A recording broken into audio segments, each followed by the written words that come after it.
guys for the first time last couple days? It's good. It's good. I think no matter how many years you've been in this league, I think anytime you come to a new team, it's always a little nerve-wracking at first. But right off the bat, I think everyone's kind of opened their arms up and helped me out with anything I need. And like I said, I think it's always nice to get out here early, get a couple skates, get a couple fantasy drafts in, and get to know the guys a little bit. So once camp rolls around, then you're a lot more comfortable. What pick did you have in the fantasy draft?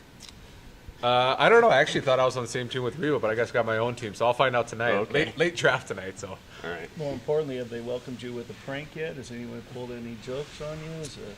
No, I hope not. No, like I said, I think just easing my way through it. I'm an observer, so I'm just all eyes and ears and kind of just watching what different guys do and then kind of getting a feel for it and trying to get the names down. I think that's always the hardest part. Players the easiest part, but whether it's like management or training staff or workout strength coaches, it's guys like that I got to figure out and do my homework. Some of the guys mentioned last year, in learning, it took some time. Some of them it took quicker, but that Vegas is much more than the Strip.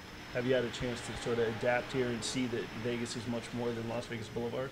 Yeah, absolutely. I think you don't realize how many ties you have with Vegas or how many people have ties with Vegas until you sign and you come to this new team, and then all of a sudden you start getting text messages from a lot of friends or a lot of siblings, friends that say they grew up there, lived there. You'll love this, you'll love that, and like you said, I think when you just come here visiting, whether it's for hockey or whether it's bachelorette parties or kind of getaways, I think everyone kind of goes to a Strip. But I think when you're away from it, it's nice. It kind of, I don't know, I guess I never really lived out in Cali or in Scottsdale. Kind of reminds me of that a little bit, but just very easy going. I think traffic's nice. You don't have to worry about too much of that. And it's nice being, the proximity of the rink with everything, or the surroundings. There's so much to do. And, so many different restaurants or so many different stores if you have to get stuff. And in that sense, it's really nice having everything in such close proximity.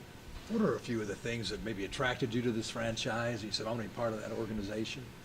Yeah, the style of play. I think I've said this before. Style of play just is number one. I think just an aggressive style from top to bottom. Not just certain players. I think everyone kind of played that way, and then it's just a product of the system.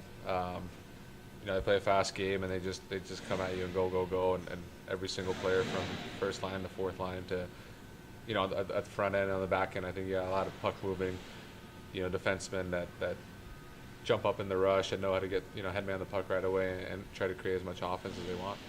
You've kind of seen it, visiting the T-Mobile Arena, how they've kind of Vegas-ized the pregame and the whole experience, really the whole hockey experience for fans and even this thing. What do you think of all that stuff? Oh, this is cool. I think the game you don't really see as much. I think when I was watching a cup final, I think I saw more. I think when you're actually as a player, you're kind of sitting in the locker room, you don't notice it, but you hear about it. If you have guests at the game, I think in warm-ups, the music, they know what they're doing there. So, that's just everything. I think and that just shows, that's probably just strong ownership and management from,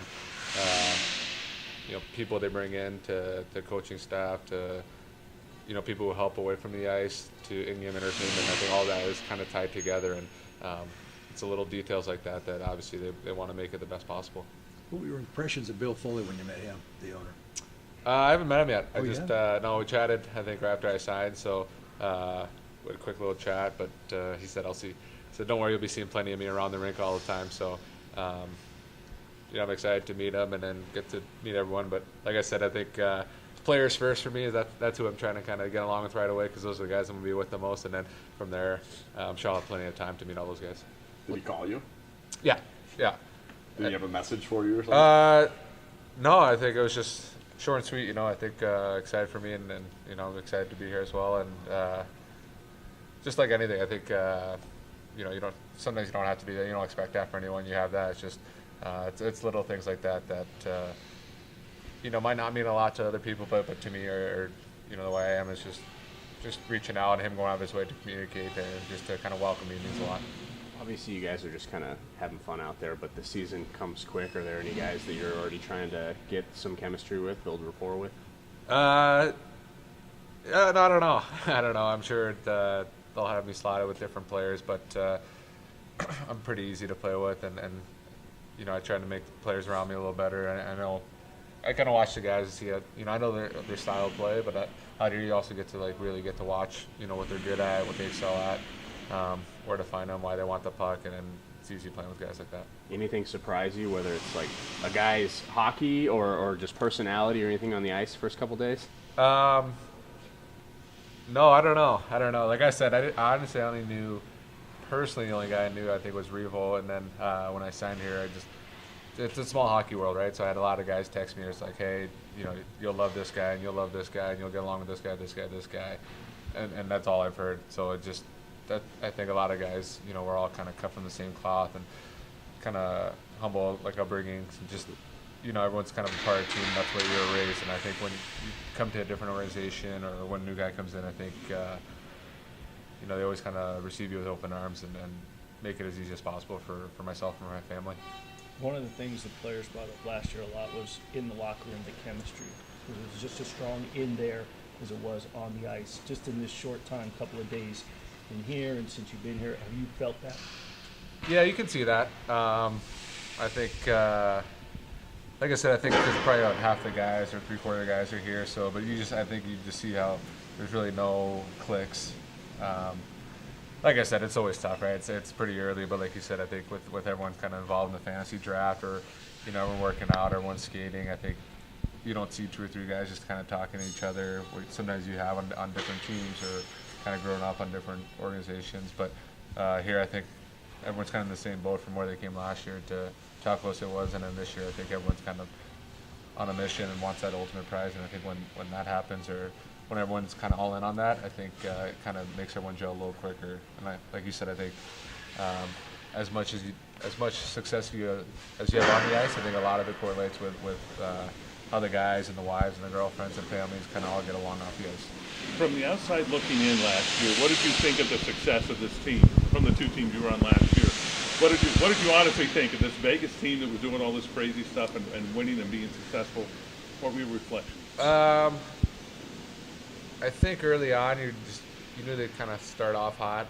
Well, you didn't think that. Well, I actually had no expectations. You didn't really know. I think you knew they had a lot of, not 1 or 2 superstars, but they had a lot of good players, and you didn't know how, obviously I think they started like 9-1 or something crazy like that. And then, I think we played them early in my season when I was in St. Louis. It was like, I think they were still riding like a 7 or 8 game home winning streak. I think we lost them in overtime, but then I think just playing in that building, you realize, how tough of an atmosphere it is. And then I think as the season went on, you're kind of waiting for them to hit a speed bump, and they didn't. And then as playoffs went on, you kind of, I didn't watch too much of the LA series or San, just because of the time change. I think I was in Winnipeg, which is in central time zone, right? So I think you actually catch more like the third periods of those games, maybe, or second or third period.